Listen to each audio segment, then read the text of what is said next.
आमदार रवी राणा आणि खासदार नवनीत राणा यांच्या वतीने अमरावतीमध्ये पतंग महोत्सवाचे आयोजन करण्यात आले होते। यावेळेस बच्चे कंपनीला आमदार रवी राणा यांनी पतंग वाटले। स्वतः खासदार नवनीत राणा आणि आमदार रवी राणा यांनी हवेत पतंग उडवण्याचा आनंद घेतला।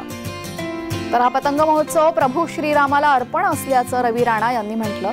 तर पतंग उद्धव ठाकरे यांच्या मातोश्री निवासस्थानी जाईल आणि 22 तारखेला उद्धव ठाकरे मातोश्रीवर हनुमान चालीसा पठण करणार का असा सवाल रवी राणा यांनी विचारत पुन्हा उद्धव ठाकरे यांच्यावर टीका केली। आज या पतंगच्या माध्यमातून मातोश्रीला मी संदेश देत आहे की पतंग मातोश्रीला पाठवत आहे, भेट देत आहे की 22 तारखेला उद्धव ठाकरे मातोश्रीवर हनुमान चालीसा वाचणार का। उद्धव ठाकरेजी, आदित्य ठाकरे, रश्मिताई ठाकरे हे हनुमान चालीसा वाचतील आणि खऱ्या अर्थानं बाळासाहेबांचे थोडेसे जरी विचार असतील तर हिंदुत्वाच्या हनुमान चालीसाला वाचून श्रीराम भगवंताला वंदन करतील का, नमन करतील का, हा माझा प्रश्न आहे।